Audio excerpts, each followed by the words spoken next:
All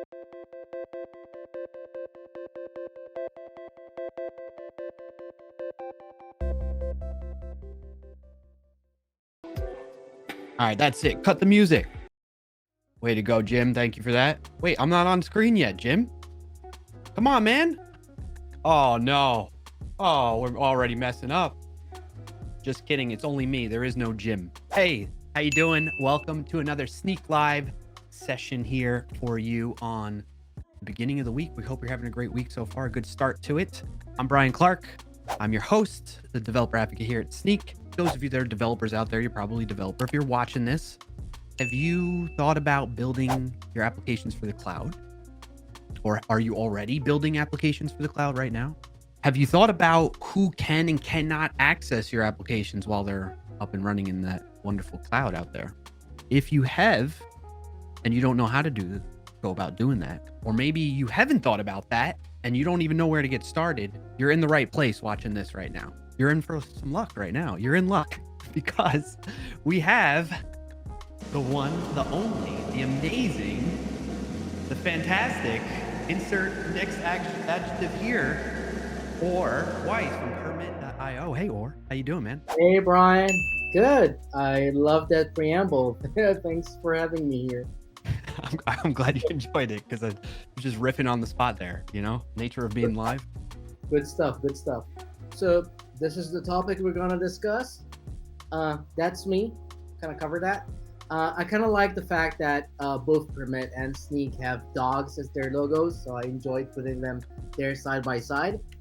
And let's kind of jump to it. And I kind of want to start with just helping us understand the problem itself. Why is this challenging? So it used to be not as challenging.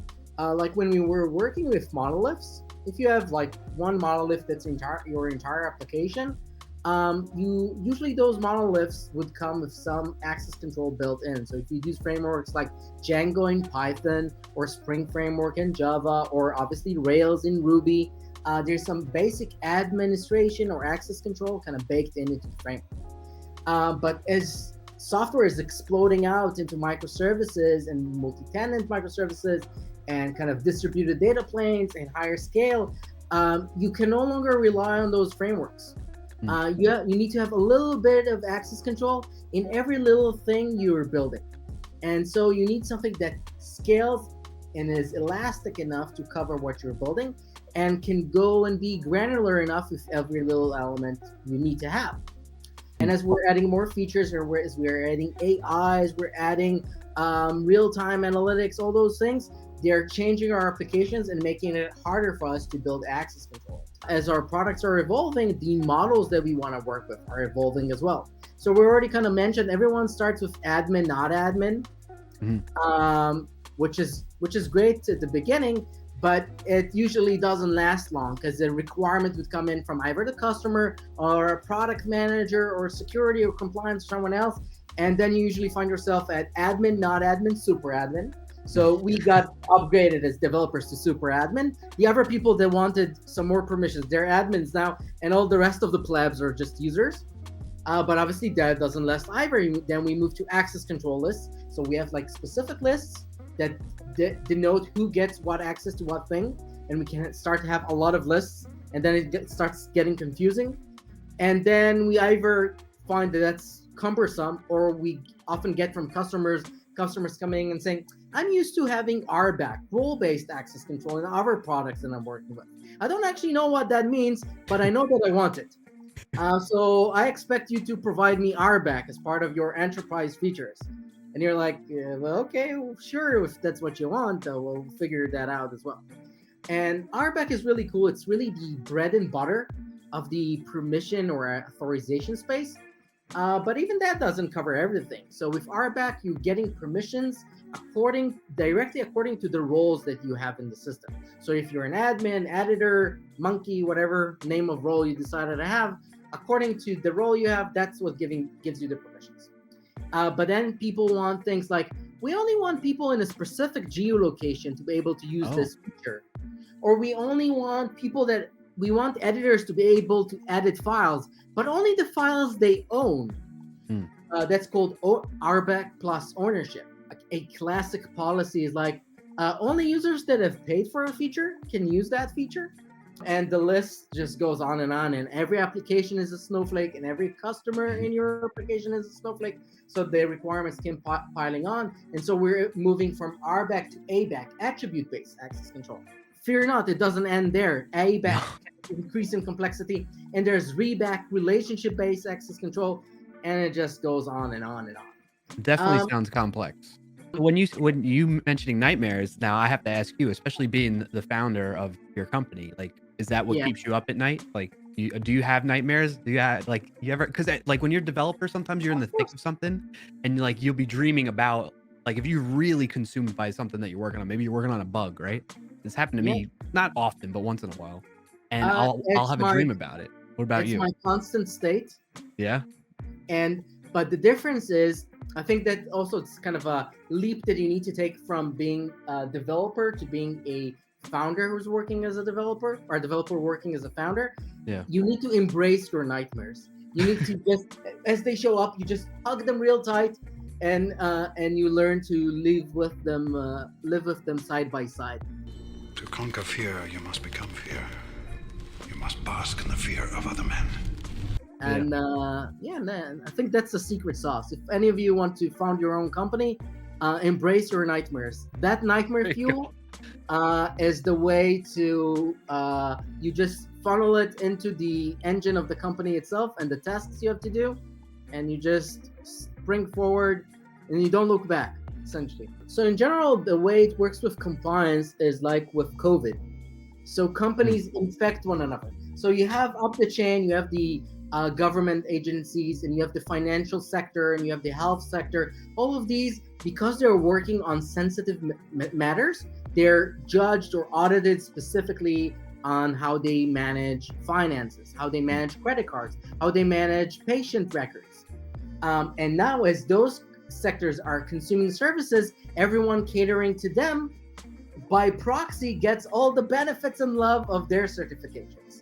And their general security certifications like SOC 2, which is the American version, and ISO 27001, which is the European equivalent, essentially.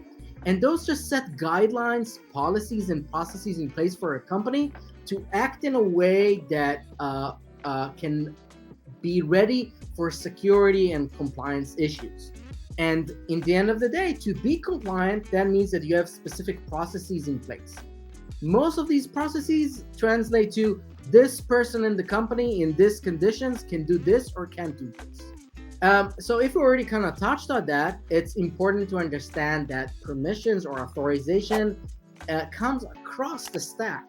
So we have different levels of access control. We have physical level access control, like I got a lock on that door to the entrance to the office, the locks on the windows as well. And then you move a layer up, then you move into network level access control, where you find yourself using firewalls and VPNs and zero trust networks. And then you move to infrastructure level access control. Admission control, for example, in Kubernetes or in your cloud, which services are allowed to be part of this environment, and also which services are allowed to talk to which services.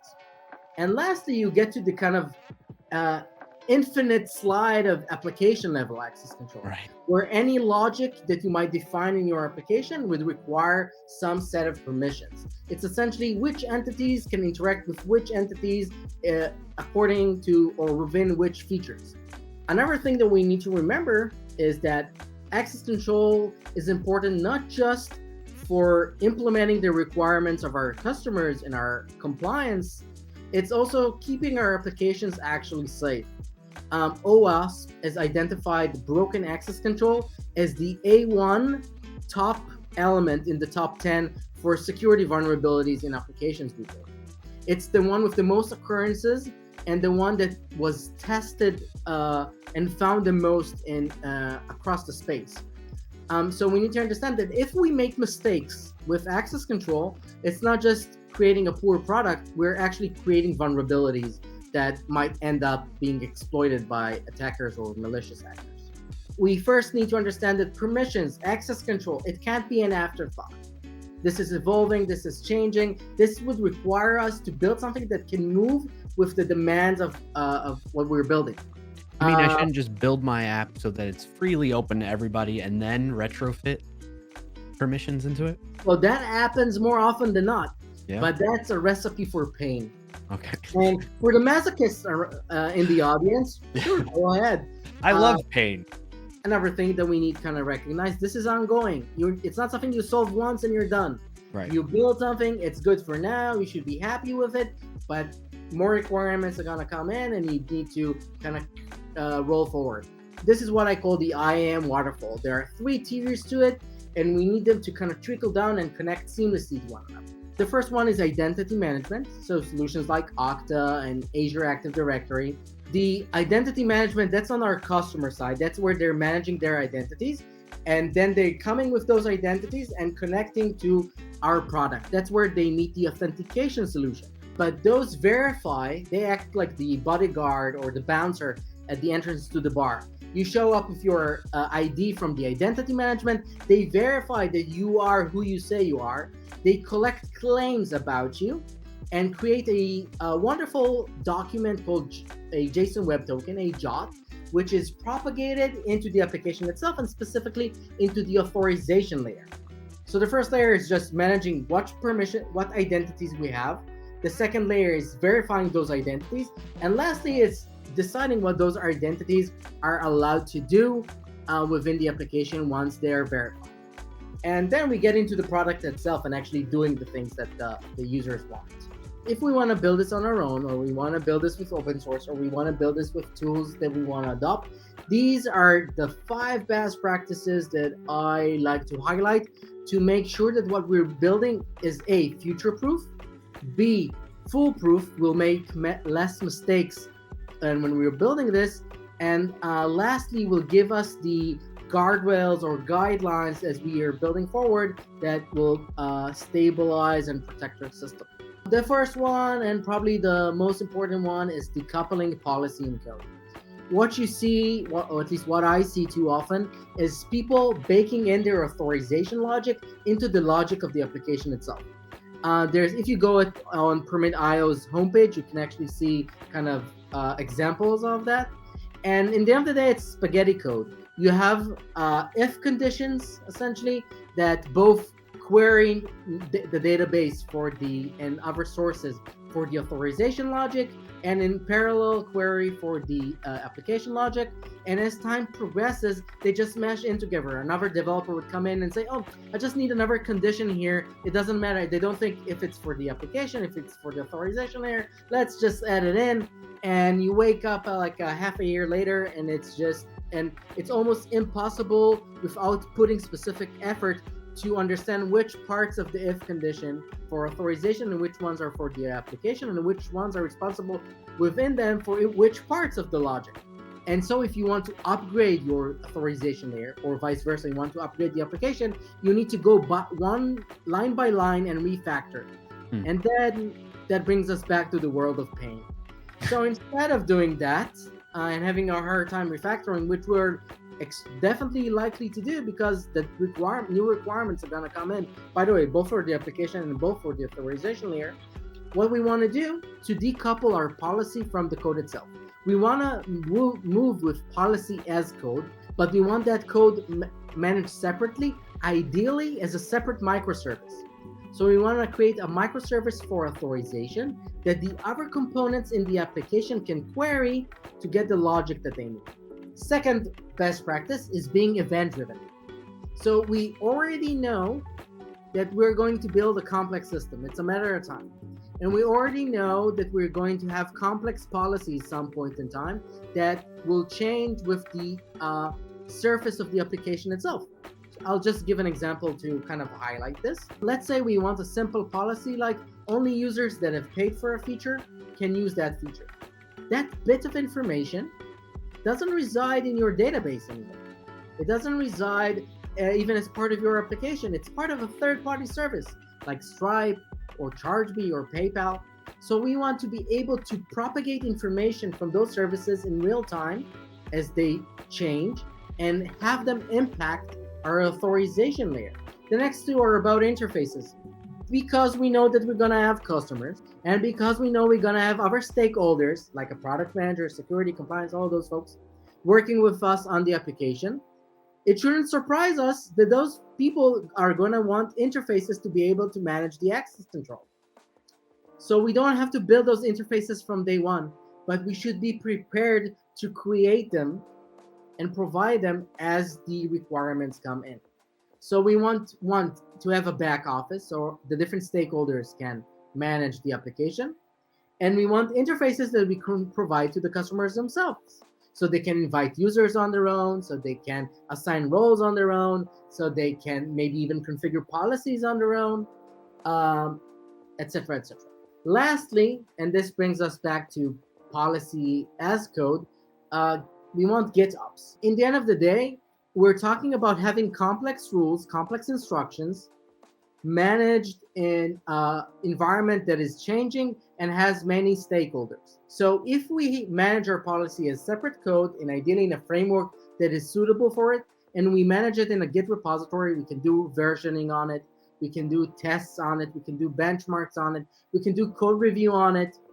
And that enables us to not have to reinvent the wheel with how we manage the policies, and not have to reinvent the wheel of how we connect this to our system, because we already know how to do this. We've been working with code for a while, so it's more of the same, which makes it easier. I've been doing this since before you were born, Blade. So these are the 5 best practices.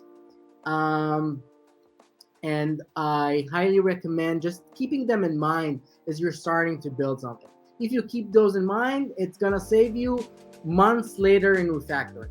I'm going to run quickly on this one. So in general, there are 2. We're talking now about open source. And you have 2 main options to run policy. One is graphs, and that's the world of Google Zanzibar. Google Zanzibar, it's a white paper that Google published on how they do access control for solutions like Google Drive and YouTube and stuff like that. On the other hand, you have code-based policy agents. The leading in that bunch is OPA, Open Policy Agent. It's a CNCF graduate project. It's essentially an engine. You load code into it, you load data into it, you send queries to it. For most people, unless you're building a millions of scale users, you probably want to go, or at least start with the code-based agents. For the other folks, the Zanzibar approach is the better one. A little bit about OPA. So I said OPA is CNCF graduated. It's essentially a agent that you load data into in the form of JSON documents and policies in the form of Rego code. We have an example for the code here. And then you can send queries to it, HTTP queries, to get answers to. Can user X interact with this element in the system? OPA really came to its glory as part of infrastructure level access control. Mainly within Kubernetes, within a project called Gatekeeper, but it's a general purpose decision engine. You can use it for anything, and you can also take it into the application level if you have a way to keep it up to date, if you have a way to have it update in an event-driven fashion. So just as how Rego code, kind of a wider example of how Rego code looks like, for people that are familiar with Prolog or Datalog, Rego, the language here, is a derivative of those. So it's not a functional programming language. It's not functions calling one another. It's a recursive engine running between rules that you defined and running through them to get to kind of a bottom line. In this scenario, we're trying to decide if the user is allowed to do something. So allow, it happens if user is admin, then we evaluate user is admin, and then we can check on its data structure. Does it have the role admin? Or like we can evaluate another rule. If the user is a viewer, and then we can check for specific permissions granted, and the engine runs for us between those rules to produce a bottom line. What's cool about this engine is that it's highly performant. It's built to run these authorization queries, and also because it runs recursively for you, you don't have that situation where you forget to invoke a rule. The engine makes sure for you that you cover all your bases. We have OPA, we can query it with the queries engine, with the API essentially, and we can now have our applications enjoy this as a microservice. Now we need a way to keep OPA up to date with the changes in policy and data. This is where another open source project comes in, OPAL, Open Policy Administration Layer. I should give the disclaimer or for sharing that I'm one of the authors and contributors to this project. I actually also contributed to OPA, but OPAL is definitely something I worked more on. And OPAL enables you to track policies in a Git repository, which enables us to do GitOps, which we mentioned before. And it enables us to get data from additional data sources in an event-driven fashion.